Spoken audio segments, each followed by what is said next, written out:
The Millionaire's twins couldn't see the world, nor did they believe in it anymore. But when the father comes home from work and sees what the new nanny does with the daughters, he discovers a secret that will transform their grief. Nothing in that house will be the same again.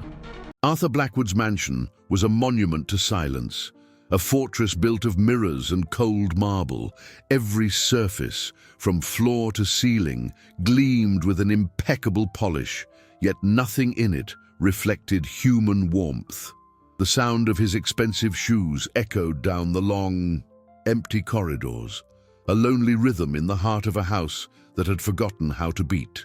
In the main hall, a grand piano stood like a sealed tomb, covered by a thin layer of dust that the cleaning staff had explicit orders not to touch. Since the departure of Helena, his wife, Arthur's life had been reduced to a predictable and soulless script. Meetings, contracts, and formal dinners filled his days, a succession of obligations that kept his mind occupied and his heart numb. He managed his immense fortune, a legacy built on bold stock market investments and international business. But he was incapable of managing the emptiness that consumed him. Everything was meticulously calculated except for the look in his daughter's eyes. The twins, Lyra and Clara, 4 years old and blind since birth, had become little shadows gliding through the house. They didn't laugh, didn't ask to be held, didn't throw tantrums. They spent their days locked in their dark room, the same one where they slept when their mother still cradled their dreams. They were living ghosts in a glass palace, until, on a grey, rainy morning, she arrived. The new nanny, Anna. Her portfolio didn't contain degrees in child psychology or letters of recommendation from wealthy families. She brought with her an aura of serenity, a small bronze bell tied to the strap of her leather bag, and a time-worn wooden box whose contents were a mystery. Her smile was not that of someone wishing to impress or please. It was the smile of someone who knew the geography of pain and had learned to walk through it. Raised by her grandmother, a soul healer from the Appalachian Mountains, Anna had learned that touch, sound, and scent could teach more about the world than any book or expert. And so, on her first day, instead of announcing her arrival with a firm knock on the girl's bedroom door, she stopped in the silent hallway. With a delicate gesture, she rang the little bell. 3 soft, clear notes, almost a forgotten lullaby, floated through the heavy air of the mansion. The melody traveled under the door, a sonic caress in the darkness of the room. Inside, 2 small faces, until then motionless and turned to the wall, slowly lifted. The eyes that could not see widened, and their heads turned in unison toward that unfamiliar, gentle sound. It was the first time since losing their mother that Lyra and Clara had followed something of their own will, moved by a spark of curiosity everyone believed to be extinguished. Anna smiled, a sad and hopeful smile, and waited. The cold, golden doorknob began to turn slowly from the inside. The door opened a crack, revealing only the gloom and the expectant silence that lived on the other side. The crack in the door revealed 2 pairs of eyes that didn't see, but felt the world with a startling intensity. Anna entered the dark room with the lightness of someone stepping onto sacred ground. The air was thick, heavy with the scent of absence and of sheets that were not changed with the frequency of affection. The girls, Lyra and Clara, were sitting on the plush carpet, as still as porcelain dolls. Anna did not turn on the light. She knelt at a safe distance, opening her wooden box with a soft click. From inside, she didn't pull out noisy toys or books with raised figures. She removed a piece of deep blue velvet, soft as the night, and spread it on the floor between them. Then, a swatch of pure silk, which slid through her fingers like water. Beside them, she placed a small river stone, smooth and cool, and a handful of dried leaves that rustled at the slightest touch. She didn't say a word. She just waited. It took long minutes, but then Lyra's little hand, The bolder of the two moved hesitantly across the carpet like a cautious spider until it found the edge of the velvet. Her fingers explored the texture, sinking into its softness. An almost inaudible sigh escaped her lips. Clara, sensing the change in her sister's breathing, reached out her own hand, finding the cool silk. Her body, once tense, subtly relaxed. The scene of silent discovery was abruptly shattered by firm, rhythmic footsteps in the hallway.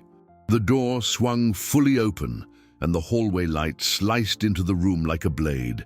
It was Beatrice, the head housekeeper, a woman of rigid posture and a severe expression, who ran the mansion like a general commanding her army. Her eyes swept over the scene with restrained disapproval. "Breakfast was served an hour ago," she said, her voice devoid of inflection. "They have a schedule." Anna looked up, her serene smile unwavering. "Good morning, Mrs. Beatrice. We were just getting acquainted." Beatrice arched a thin eyebrow. "Their acquaintance is made through discipline. Mr. Blackwood values order." Her gaze fell to the objects on the floor, a mixture of contempt and confusion. Meanwhile, downtown, in his panoramic office that dominated the skyline, Arthur Blackwood moved pieces on his board of power. He analyzed stock performance charts, calculated the cash flow of his businesses, and planned new investments to grow a fortune that already seemed infinite. His capital multiplied across various fronts, from real estate funds to cryptocurrency, but the one account he couldn't balance was that of his own home. His phone rang, and his sister Veronica's voice came through, precise and analytical as always. "Arthur, darling, I got your message about the new caregiver. Have you checked her credentials? Children with Lyra and Clara's needs require specialists, structured occupational therapy, not some well-meaning amateur." Arthur sighed, the weight of the world on his shoulders. "She came highly recommended, Veronica, and I couldn't stand the silence anymore."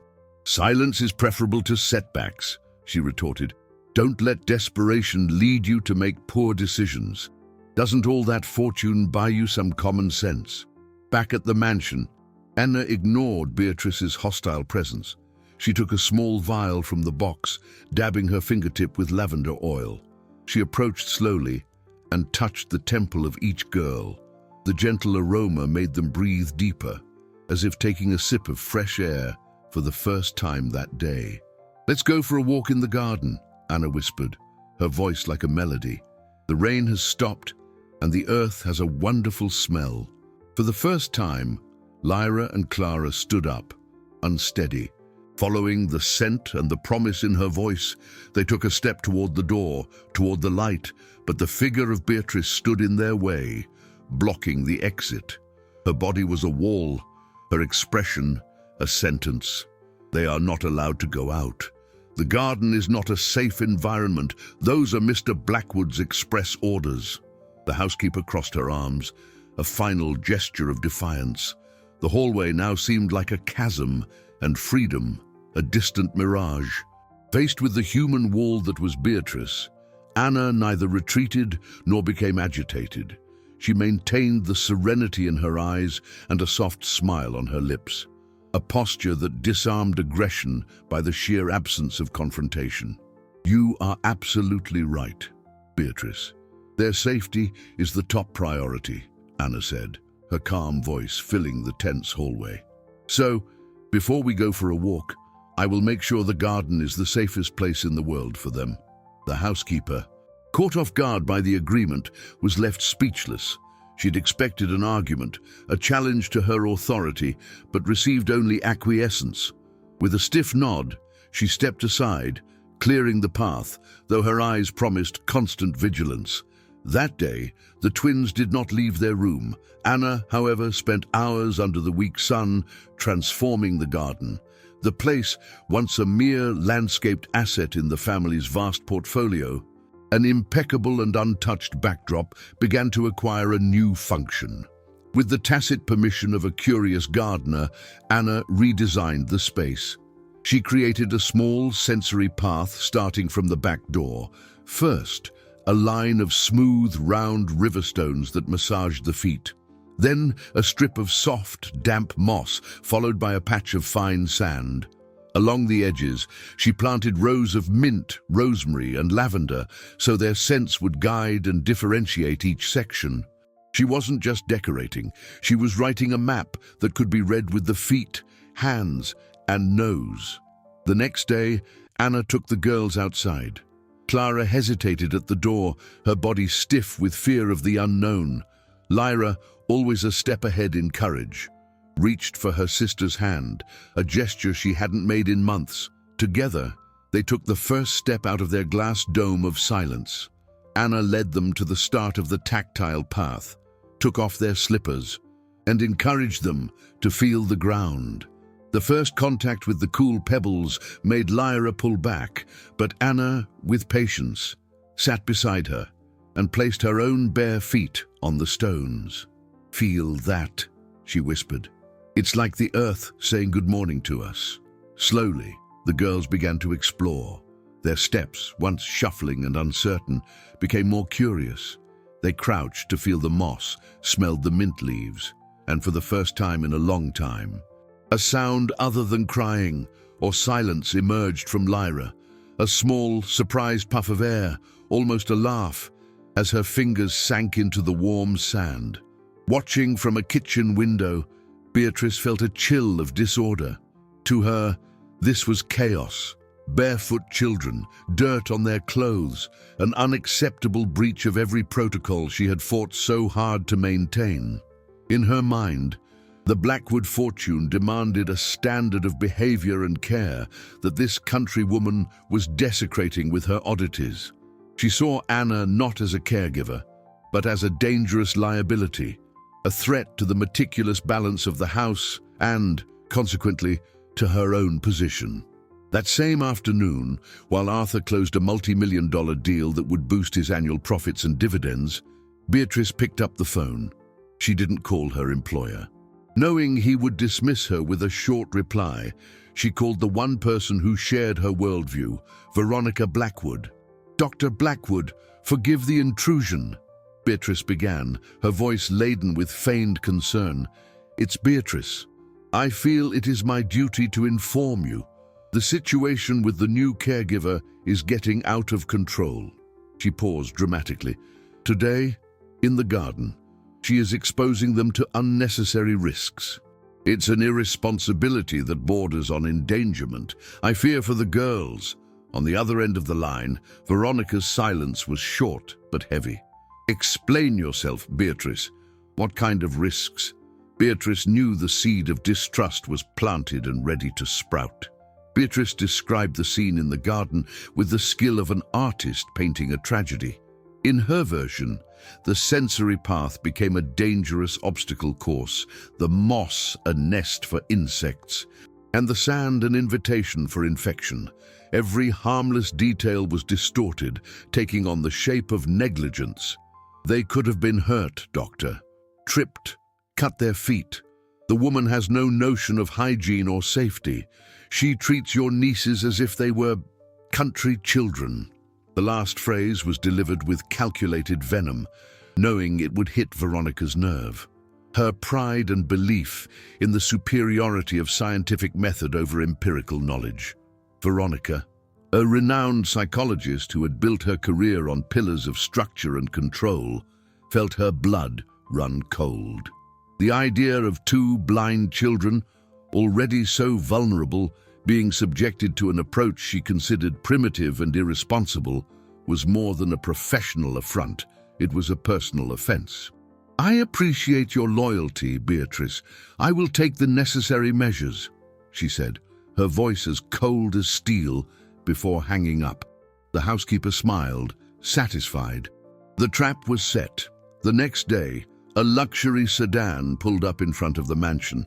Veronica Blackwood stepped out, impeccable in her charcoal grey suit, the personification of elegance and authority.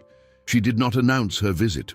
She walked into the house with the familiarity of someone who knew it intimately and followed the soft sound of a conversation coming from the garden. There, she found Anna and the girls sitting on the grass, under the shade of an old oak tree.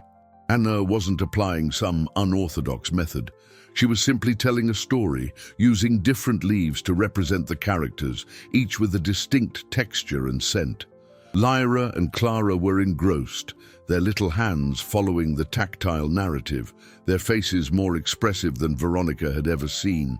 But she didn't see the connection. She saw only the lack of a sterile environment, the absence of therapeutic equipment, and the breach of a protocol that existed only in her mind. "Excuse me," Veronica said, her voice cutting through the peaceful scene. Anna turned, surprised. The girls flinched, sensing the abrupt shift in the atmosphere. "I'm Veronica Blackwood, the girl's aunt." She didn't extend her hand. Her appraising gaze swept over Anna from head to toe, noting the simple clothes, the hands with a bit of dirt on them, the hair tied back without vanity. "I'm afraid we haven't been introduced, and I'm also afraid that what you're doing is not what's best for them." Anna rose slowly, wiping her hands on her pants. "It's a pleasure to meet you, Doctor. We were just enjoying the sun." "Enjoying the sun?" Veronica repeated, a scornful smile on her lips. "Special needs children, as you should know, require targeted stimuli from specialists. They don't need rural curiosities." The hostility was palpable. An invisible wall erected between the two women. The twins, sensing the tension, clung to Anna's skirt, seeking refuge. The gesture did not go unnoticed by Veronica, and instead of softening her, it only irritated her further, as if this woman were usurping a place that did not belong to her. That night, the conversation between the siblings was a storm. "I saw her, Arthur. She has no qualifications. She's jeopardizing all the progress we could be making with real therapists," Veronica argued, her voice shrill over the phone. Arthur, exhausted after a day of negotiating the assets and liabilities of a company he was acquiring, rubbed his temples. "Veronica, they seem different. Calmer. Calm or apathetic? You're confusing sedation with well-being. You, with your nose for good business, how can you make such a poor investment in your own daughters' lives? I demand you fire her, immediately, for their own good." The word demand echoed in Arthur's mind. He hated being pressured, but the doubt, the seed planted by Beatrice and watered by Veronica, began to take root in his tired heart. He looked at the photo of Helena on his desk, her smile now a silent accusation. Was he failing them? Was he trading his daughter's safety for a fleeting and illusory peace? The pressure from his sister, combined with his own guilt, formed a knot in his throat. He promised Veronica he would handle the situation, a vague promise that calmed neither her nor himself. Veronica's pressure left Arthur in a state of anxious vigilance. He started coming home earlier, driven by a suspicion he didn't know was justified or just an echo of his sister's words. He watched from a distance, hidden by the cold architecture of his own home, the interactions between Anna and the girls. He saw them in the garden, no longer as passive figures, but as explorers of a small universe. He saw Anna teaching them to differentiate birds by their song, to feel the direction of the wind on their faces, to map the world through sounds and textures. He noticed the changes, small but undeniable. The twins no longer walked glued to each other, as if fused by fear. Now they kept a small distance, united not by dread, but by a newfound confidence. Their shoulders, once slumped, were straighter. Their faces, once expressionless masks, now contracted in concentration or opened in surprise. These were subtle shifts, small interest payments on an emotional investment he hadn't made, but which intrigued him deeply. Still, the doubt persisted, fueled by his own inability to connect with them in the same way. He, the multi-millionaire who understood the complex fluctuations of the stock market, felt illiterate in the simple language of affection. One evening, Arthur arrived home earlier than usual. The house was submerged in its customary silence, but something was different. An absence of tension in the air. Instead of locking himself in his office to analyze the gold and commodities market, he followed an impulse. He walked down the corridor leading to the east wing of the mansion, where Helena's music studio was located. He had never entered it since she had gone. The door was always locked, the key kept like a painful relic. As he approached, he heard something that made his heart stop for an instant. Laughter. It was childish laughter, shy and hesitant, but unmistakably laughter. It was coming from inside the studio. With his heart pounding, he turned the knob, expecting to find it locked as always, but it gave way. The door was ajar. He pushed it open carefully, the soft creak of the hinges the only sound besides the giggles. The scene that unfolded before him left him paralyzed. The room, bathed in the soft late afternoon light filtering through the window, was not covered in dust as he had imagined. Anna was sitting on the floor in front of the closed grand piano, and beside her were Lyra and Clara. She wasn't teaching them to play. With the piano lid open, she was lightly tapping the bass strings with her fingertips, producing a dull, deep vibration. "Feel that?" she was saying, her voice low and melodious. "That's the sound of thunder before the rain." The girls, with their small hands flat on the piano's wood, felt the vibration travel through their bodies. They laughed, mesmerized. Then Anna gently plucked the higher strings, a delicate metallic sound. "And this is like the ice cream truck in the summer." The little ones tried to imitate the sound, clapping rhythmically, their laughter mixing with the resonance of the strings. Arthur froze on the threshold. That piano, which to him was a mausoleum of memories, a symbol of his loss, had become an instrument of discovery in Anna's hands. The sound he had so desperately avoided was being used to teach his daughters how to see the world.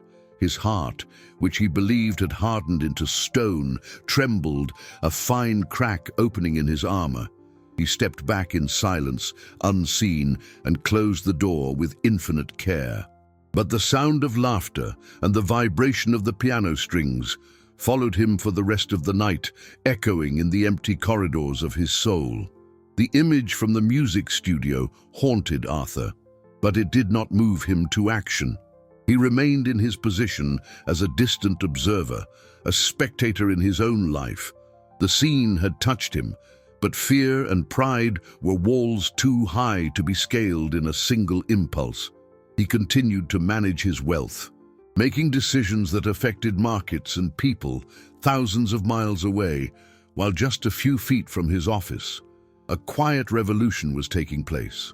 The tension in the mansion, however, was not silent. Beatrice, feeling her influence diminish with every laugh she heard from the twins, intensified her campaign of sabotage. She did not confront Anna directly. Her tactics were more subtle and corrosive. She began to spread small lies among the other staff, venomous whispers that painted Anna as an irresponsible figure. "She lets the girls walk around barefoot, you know. One of them could step on something, get a disease," she would say in the kitchen. "The other day, I found the garden door unlocked." She confuses all this excessive affection with a lack of responsibility. Mr. Blackwood, with so much property to protect, cannot allow such negligence. The seeds of distrust sprouted in fertile ground. The staff, accustomed to Beatrice's rigid and predictable regime, began to look at Anna with suspicion. The affection she showed was so foreign to that environment that it was easier to interpret it as a flaw than as a virtue. Beatrice's perfect opportunity arose on a sunny morning. Anna had taken Lyra and Clara for a walk on the sensory path. The girls, now more confident, were exploring the trail with contagious joy. Meanwhile, Beatrice, knowing that Arthur would soon arrive to pick up some documents before an important meeting, executed her plan. She went to the music studio, whose door Anna now left unlocked, so the girls could enter and feel the piano's vibrations whenever they wished. Inside the room, there was a small step leading up to a platform where the piano was positioned, an architectural detail Helena had designed. The step was made of a heavy block of solid wood, but it was not fixed to the floor. Beatrice used all her strength to drag it a few inches to the side, enough to create a blind spot. a trap for anyone accustomed to its original position. Minutes later, Arthur arrived. As he passed down the hall, Beatrice intercepted him, her expression one of rehearsed panic. "Mr. Blackwood, thank God you're here. There's been an incident. One of the girls almost had a serious accident." The word accident was a trigger for Arthur's anxiety. He followed her hurriedly to the studio. Beatrice pointed to the displaced step. "The caregiver left them in here alone. Clara almost fell, sir. She tripped on this step. It was a close call. This is what I've been trying to warn you about. This lack of attention is dangerous." Arthur looked at the step and felt a chill run down his spine. The image of one of his daughters, so fragile, falling on the hard wooden floor, was a violent blow to his conscience. At that exact moment, Anna entered the hallway with the girls, who were holding small lavender flowers in their hands. Seeing the scene, Arthur pale, Beatrice with a hand to her chest and the step out of place, she turned white. "What happened?" she asked, her voice trembling. "What happened?" Arthur repeated, his voice rising. "Doubt and fear turning into anger? Beatrice told me Clara was almost seriously injured because of you. But that's impossible," Anna stammered, confused.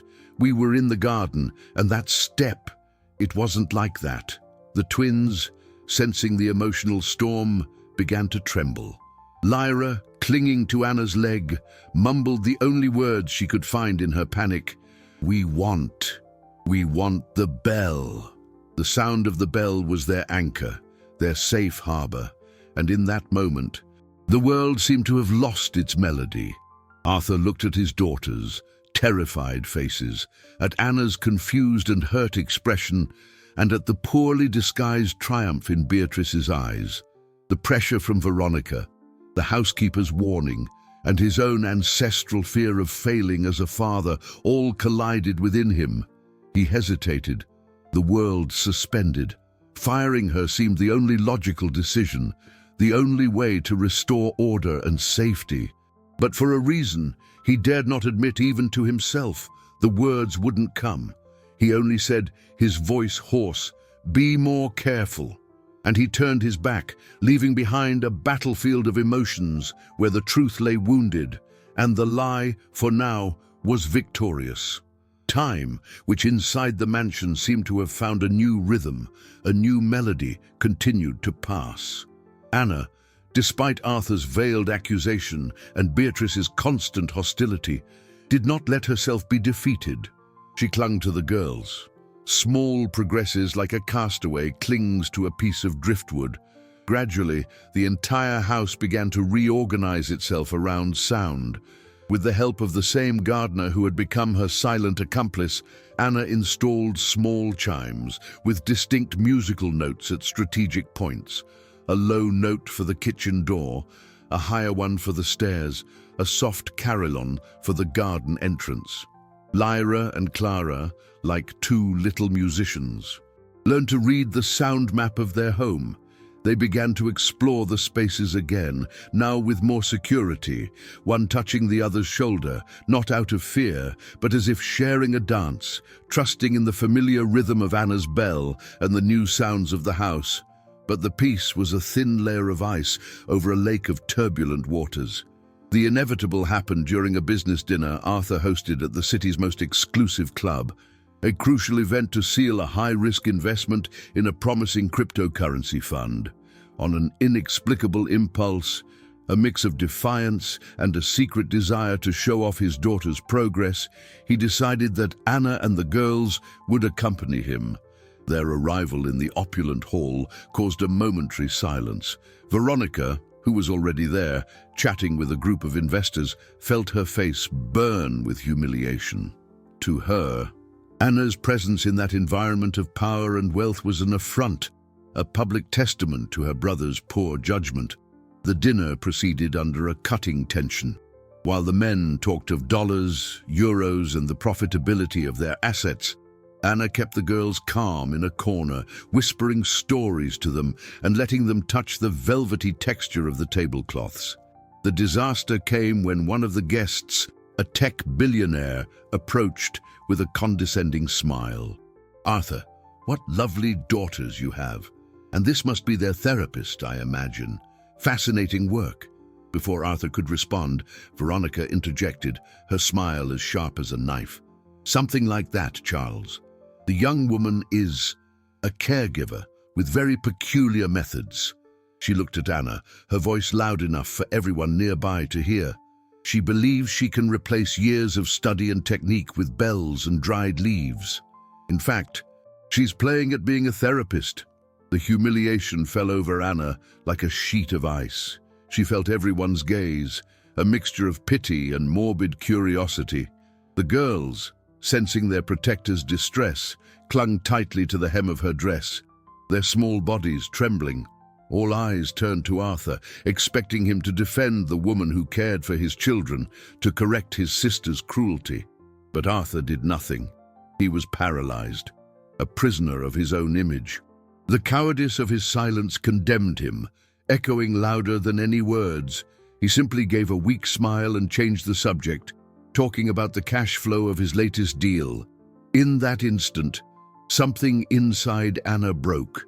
It wasn't Veronica's insult that wounded her, but the silent betrayal of the man who, for a brief moment, she had believed was beginning to see her. That night, back in the silent mansion, she made her decision, with steady hands but a shattered heart. She packed her small bag. There wasn't much to take. She placed the wooden box with her fabrics and scents, her only treasure, by the door. At dawn, when the first ray of sun touched the window, she would be gone. The pre-dawn hours in the Blackwood mansion were quieter and colder than the night itself. Anna sat on the edge of the simple bed in her room, her small leather bag and wooden box at her feet. She hadn't slept. She had spent the night reliving the humiliation at the club, but what hurt most wasn't Veronica's scorn, but the echo of Arthur's silence. That silence had been the confirmation that she was, and always would be, an outsider in this world of wealth and appearances, a disposable asset on the balance sheet of their lives. Leaving the girls was like tearing out a piece of her own soul, but staying would mean erasing herself, accepting a place of shadow and subservience that she did not deserve. She stood, her body aching with tension. Before she left, she needed to see them one last time. She glided down the dark hallway, her steps muffled by the carpet, and opened the door to the twins' room with infinite care. Lyra and Clara were sleeping, their breaths soft and synchronized. The anguish of the previous night had left faint worry lines on their small foreheads. Anna knelt beside Lyra's bed, brushing a lock of hair from her face. Then she did the same for Clara. Silently, she promised herself she would never forget them. They were proof that her gift, her grandmother's legacy, was real and valuable. With a heavy heart, she headed for the exit. Her hand was already on the cold knob of the main door when a sound made her stop. A faint but unmistakable sound, coming from the heart of the house. It was 3 notes, played hesitantly on a piano. The same 3 notes as her bell, the song she had used to introduce herself to them on the first day. A shiver ran down Anna's spine. Who could be playing at this hour? She released the doorknob and, following the fragile melody, walked toward the music studio. The door was ajar, and a soft light spilled through the crack. She peeked in, and her heart leaped. The girls were not sleeping. They were there, in their pajamas, in front of the piano. Lyra, standing, was reaching the keys with her fingertips, reproducing the 3 notes of the bell. Clara, sitting beside her with her legs crossed, responded by clapping rhythmically on the wooden floor. They were talking. And then Anna understood the magnitude of what she was seeing. Lyra played a low, rapid sequence. Clara responded with a low whistle. The staircase, Anna whispered to herself, recognizing the code they had created. Lyra played high, quick notes. Clara smiled and pointed toward the window. The birds in the garden. They weren't just playing. They had recreated the sound map of the house, turning the piano into their voice, into their eyes. They were laughing, secure in their private universe, a language born of affection and vibration. What Anna didn't know was that she was not alone. Arthur, unable to sleep, tormented by a guilt that was corroding his net worth of peace, had also heard the sound. He was watching the scene from another angle, hidden in the shadow of the opposite hallway.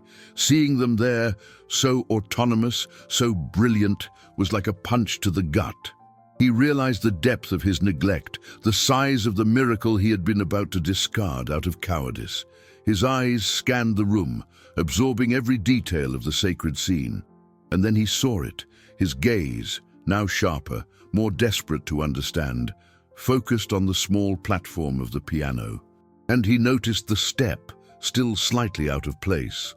He saw how Lyra, as she moved, reached with her foot for where the step should have been, hesitating for a fraction of a second before finding its actual position. The memory of Beatrice's accusation, of her rehearsed panic, of his own blind anger, returned with the force of a tidal wave.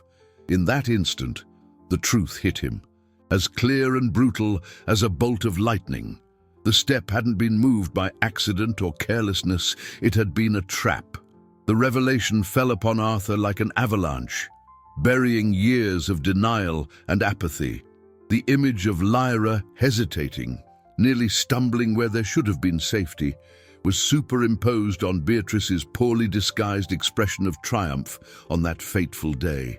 The pieces of the puzzle, once scattered and meaningless, clicked into place with painful clarity. The campaign of whispers, the call to Veronica, the perfectly timed incident. It was all part of a cruel plan, orchestrated by the woman in whom he had placed the blind trust of convenience. A cold, cutting fury, unlike anything he had ever felt, took hold of him. It wasn't the explosive anger of a thwarted businessman. It was the primal rage of a father who realizes he has failed to protect his young. In that moment, he saw the full extent of his mistake.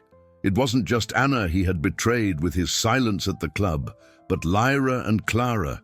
He had left them vulnerable to malice within their own home. The sound of the piano continued, his daughter's innocent conversation contrasting violently with the storm brewing inside him. He watched Anna, still standing at the other door, her face illuminated by a mixture of awe and love as she witnessed the girl's creation. The love that he, with all his money, with all his fortune, had not known how to give. Dawn broke with a pale light that seemed hesitant to enter the mansion's windows. Arthur had not slept. He called a meeting in the main living room, a space normally reserved for formalities and business. The summons, made by him personally and not through a staff member, carried an unusual weight. Beatrice was the first to arrive, her posture as impeccable as ever, but a slight tremor of apprehension in her eyes. Soon after, Anna entered, her bag and wooden box still in her hands, ready to announce her departure. She was surprised to be called, but she obeyed. Arthur asked for the girls to be brought in. Finally, he made a call. "Veronica, I need you here. Now, it's urgent." His voice allowed for no refusal. An hour later, the stage was set. Beatrice on one side, Anna on the other, the twins sitting on the sofa. Sensing the electricity in the air, Veronica arrived, impatient, ready to lecture him on how her time was a valuable asset. Arthur stood in the center of the room, the closed grand piano behind him like a silent witness. He looked at each person, his gaze lingering on Beatrice.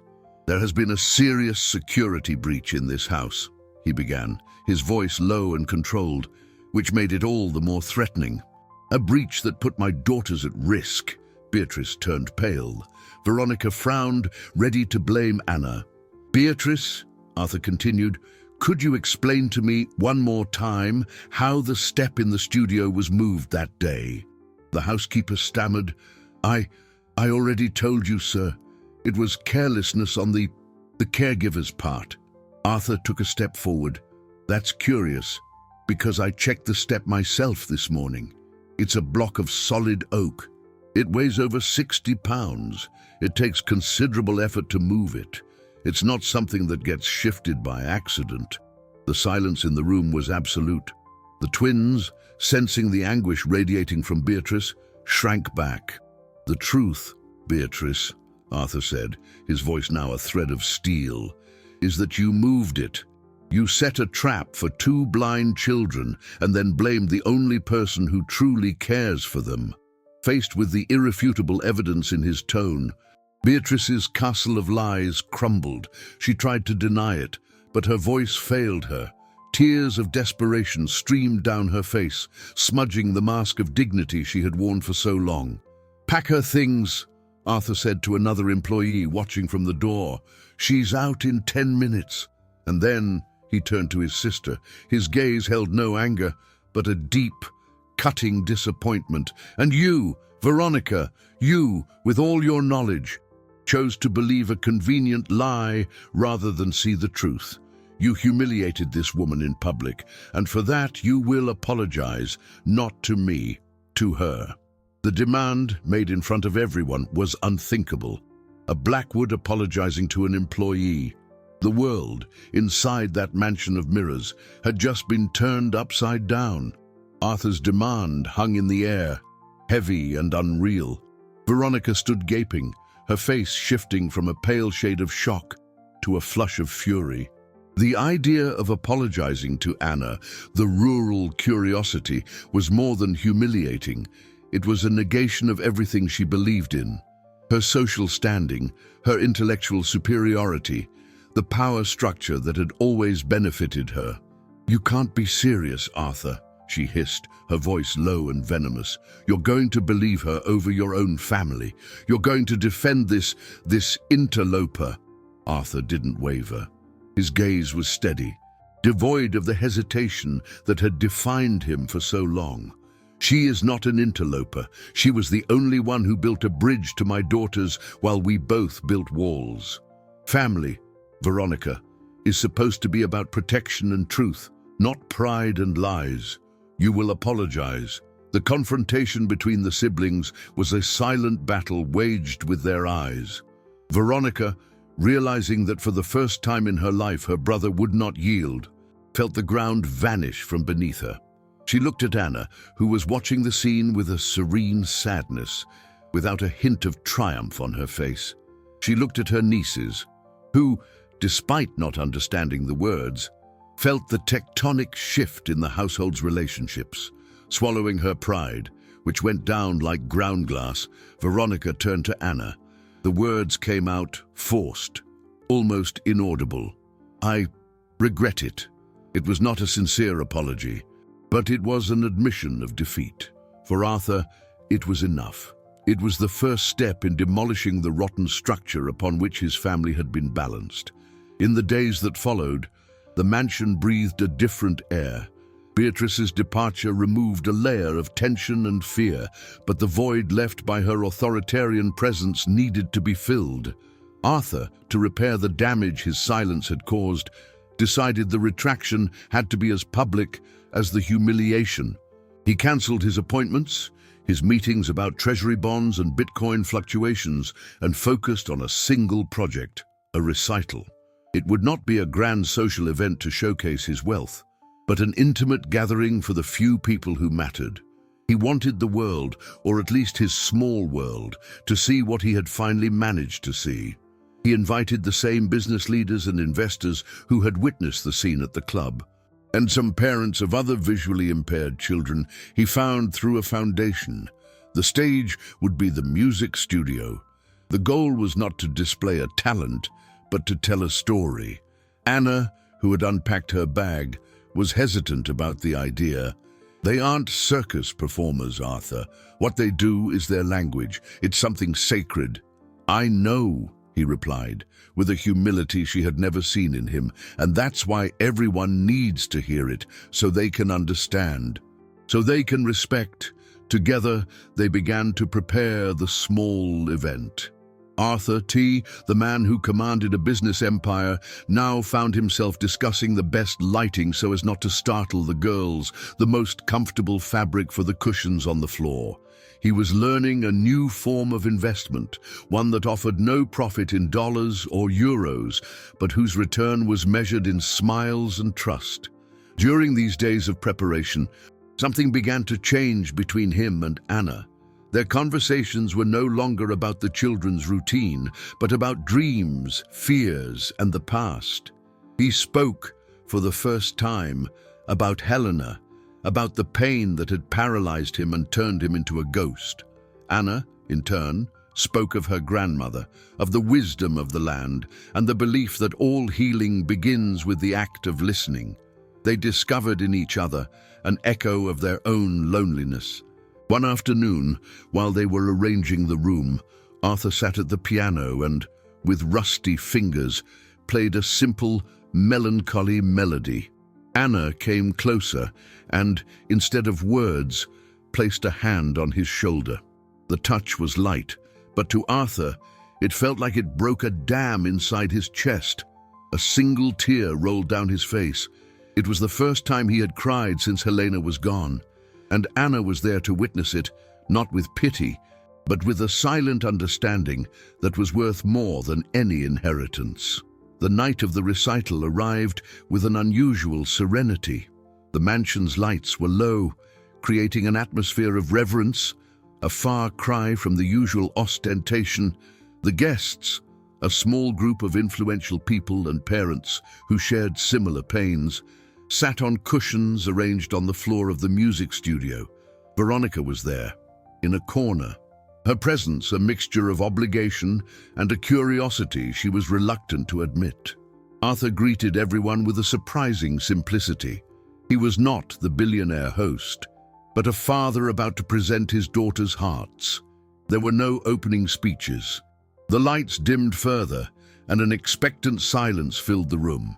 Then, holding hands with Anna, Lyra and Clara entered. There was no hesitation in their steps.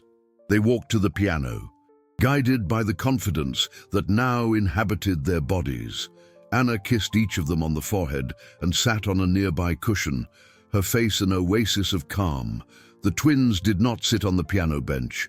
They stood, side by side, and then the silence was broken. Lyra played 3 soft notes, the song of the bell, which floated through the room like a summons.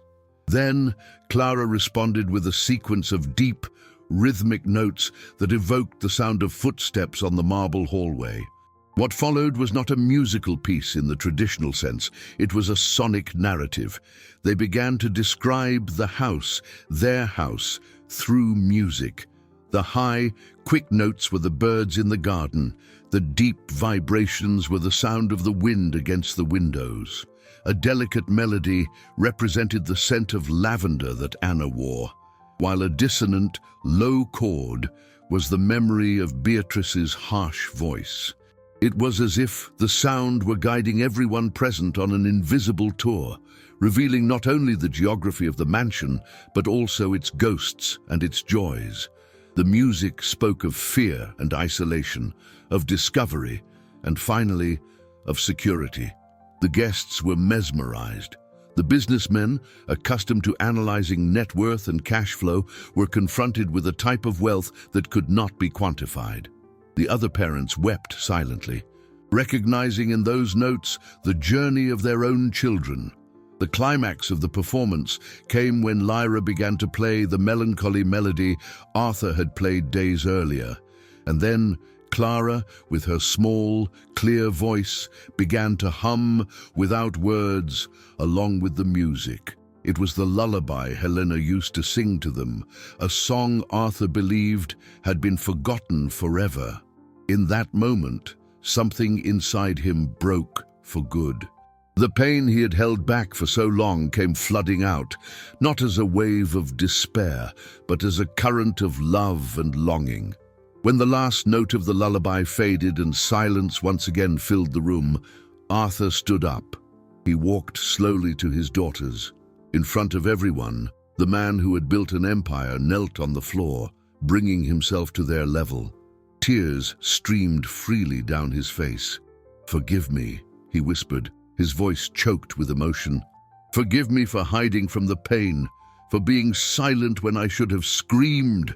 I promise I will never be silent again." He hugged them both, an awkward but desperately sincere embrace. Lyra and Clara, for the first time, hugged him back, their small hands clutching their father's back, feeling the trembling of his body. After a long moment, Arthur released them and raised his eyes to Anna. The world around them disappeared. There was only him, her, and the bridge of sound and emotion that connected them. In that look, there were no more doubts, no hierarchies, no fear. There was only a silent question and the promise of a new melody about to begin. The recital marked the moment of greatest tension and, simultaneously, the greatest emotional release for that family. After the guests had left, taking with them an indelible impression of the power that resides beyond sight, the mansion settled into a different kind of silence. It was not the heavy silence of absence, but a silence of contemplation, of space being cleared for new feelings to grow. The twins, exhausted by the emotion, fell asleep on the sofa in the music room, nestled against each other.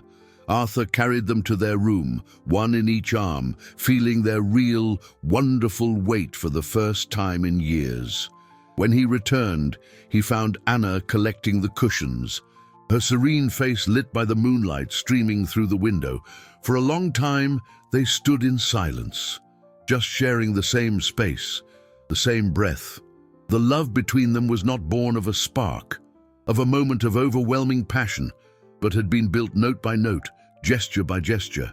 It had the solidity of the garden pebbles, the softness of the velvet from Anna's box, and the resonance of the piano strings.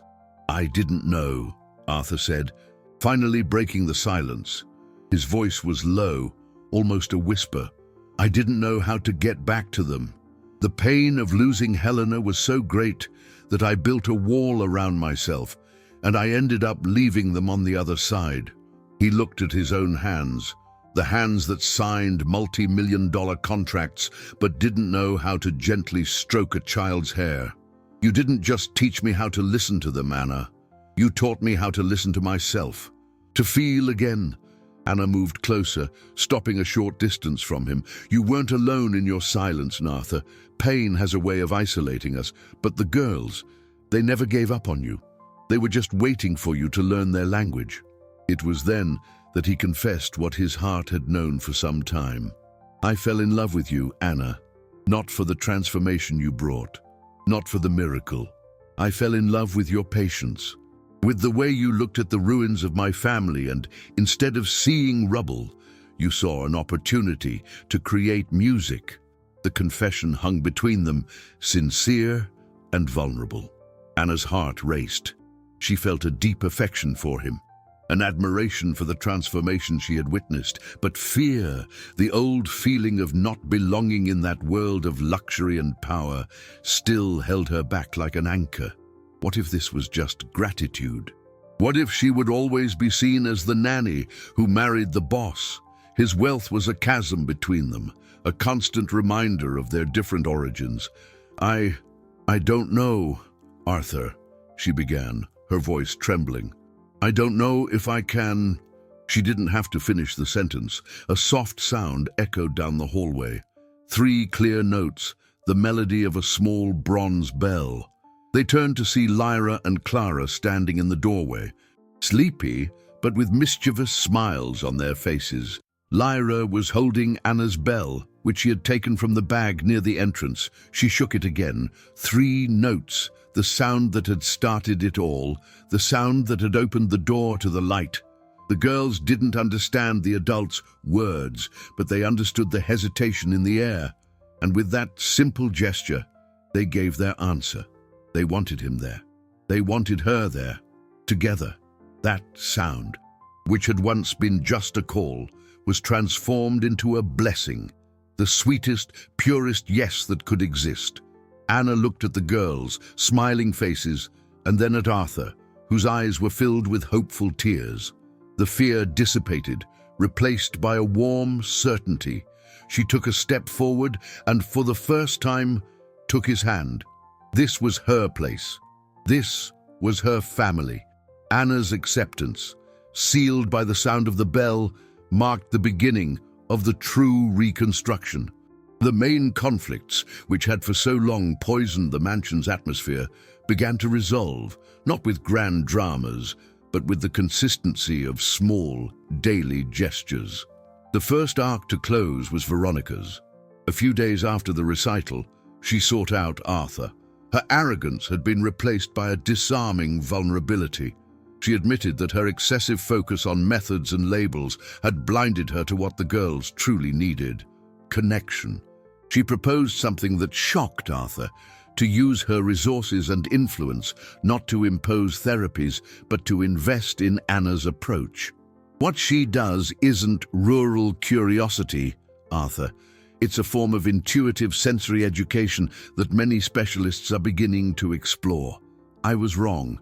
She offered to finance the creation of a small foundation which would formalize Anna's work, allowing her to help other families. The apology to Anna this time was sincere, delivered in the garden as they watched the twins run along the tactile path. Anna accepted without hesitation, seeing in the proposal not charity, but an opportunity to expand love. Arthur's arc was the deepest and most complex. He realized that his fortune, his assets, and his financial holdings were empty shells if they did not serve a greater purpose. He began to spend less time at the office and more time at home, learning to see his daughters the way Anna had taught him. On weekend afternoons, he would sit with them on the studio floor, not to teach them, but to learn from them. He learned to identify the texture of the wood of Helena's cello, the smell of resin from its strings, the difference in the vibration of each note.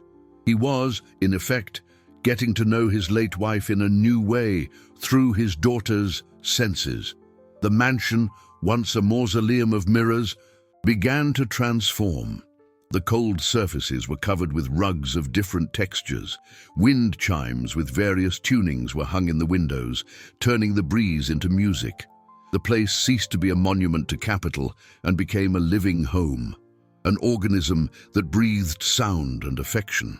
The resolution of Anna's internal conflict came more subtly. Her fear of not belonging dissolved with each day that Arthur treated her not as a savior or a project, but as a partner. He asked her opinion not only about the girls, but about his business, about life. He valued her perspective, her wisdom that came not from finance textbooks, but from observing human nature. She realized her value was not in adapting to his world, but in integrating her world with his, creating something new and richer. Their love matured amidst this routine of discovery. There was no longer the dynamic of employer and employee, but of two souls healing each other. One evening, sitting at the piano, Arthur began to play Helena's lullaby. Anna, leaning against him, began to hum the lyrics softly. The twins, who were nearby, joined them, ringing the bell's notes in harmony. In that moment, the four of them became a complete family, the music filling the cracks left by pain and silence. Helena's legacy was not the estate she left behind, but the melody that endured, now sung by new voices, in a new arrangement of love and hope. The resolution of the narrative arcs was not an ending, but a beginning, a promise that any silence, no matter how deep, can be filled by the right music. Months later, the Blackwood mansion was no longer a monument of marble and silence, but a living place. The tactile paths, now permanent and artfully integrated into the landscape, ran through the garden like pulsing veins. Bells of different materials and tunings hung from the windows and tree branches, turning every gust of wind into a delicate symphony. The music studio, once a chamber of mourning, had become an open and bustling space, welcoming other families with blind children on weekends who came to learn from Anna and share their experiences. The former housekeeper was a distant memory, and the house was managed with a flexibility that prioritized well-being over rigid order. Arthur's fortune, which once served only to accumulate more capital, now funded the foundation created by Veronica. She, in turn, worked tirelessly to transform Anna's intuitive method into a recognized curriculum, offering scholarships and support to educators. The former psychologist, who once saw Anna as a threat, now saw her as a pioneer and invested her time and resources to ensure that knowledge would not be lost. The love between Arthur and Anna flourished without fanfare, nourished by routine and complicity.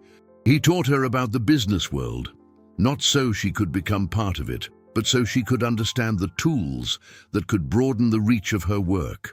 She, in turn, continued to teach him to read the world with his heart, to find meaning in the texture of a leaf, the warmth of the sun on the skin, the vibration of a musical note. He began playing the piano again every day, not the sad melodies of his loneliness, but the songs the girls created, the soundtracks to their imaginary adventures. The twins, Lyra and Clara, grew up guided by music and an unshakable courage, their laughter being the primary dividend of this new family arrangement. They learned to read Braille with impressive speed, but their true literacy was in the sounds and scents of the world around them. In the end, Arthur understood that the greatest wealth a man can possess is not listed on the stock exchange or stored in gold vaults. It is in the ability to connect, to allow oneself to be vulnerable, and to find beauty in the darkness. True love, he discovered, was not about seeing another with your eyes, but about being seen with clarity in your own soul, even when everything seemed lost in the shadows. He had fallen in love with Anna's patience in transforming the ruins of his life into music, and she, now an inseparable part of that family, understood that true love is not finding a safe harbor, but building a lighthouse together. The final scene of that transformation was pure inner light, captured on a golden spring afternoon. Arthur was sitting at the piano in the studio, its glass doors wide open to the garden. He didn't play a complex chord, just the three simple notes of the bell, the melody that had called life back into the house. On the lawn, Lyra and Clara, who were playing a game of tag guided by the sound of the wind in the trees, stopped and lifted their smiling faces toward the music. They ran across the grass, no longer afraid of stumbling, but with the joy of those who know exactly where they are going. The gentle breeze carried the melody through the air, mingling it with the scent of flowers and the sound of laughter. The sound, once a fragile symbol of hope, had become the song of an enduring new beginning.